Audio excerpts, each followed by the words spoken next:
Alexis Marcombe, quelle est la décision qui vous a le plus marqué? Définitivement une décision personnelle, celle de faire des enfants, parce que c'est un choix qui est impliquant parmi tous, qu'on doit assumer tout au long de sa vie, pour lequel on est deux à assumer. Et c'est la plus belle décision que j'ai pu prendre, mais peut-être la plus difficile aussi.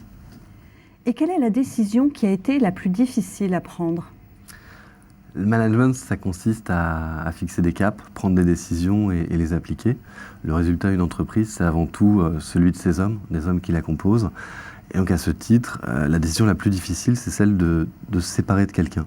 Parce qu'on passe beaucoup de temps à travailler, je passe plus de temps avec mes collaborateurs qu'avec ma femme.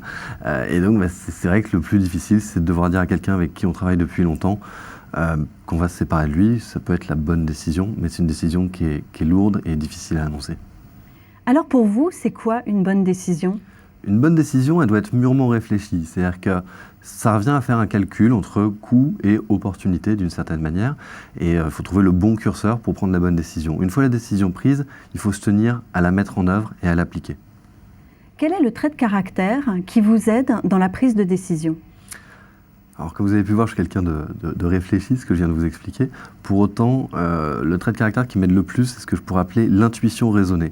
C'est-à-dire que j'ai beau analyser la situation pour essayer d'avoir tous les tenants et les aboutissants, je fais toujours confiance à la fin à mon intuition. Je peux avoir tous les indicateurs au vert qui me disent c'est la bonne décision à prendre.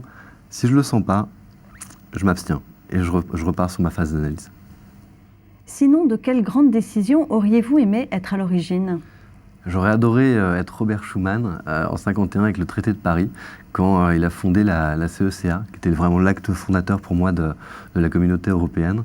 Et c'est vrai qu'aujourd'hui, on voit avec la crise que ça a tendance à se tendre entre les différents pays. Pourtant, je pense qu'on a besoin d'Europe et que c'est probablement la plus belle chose qui ait pu arriver à la France et à l'Europe de manière assez générale. C'est à mon sens une très très belle et une décision forte de l'histoire.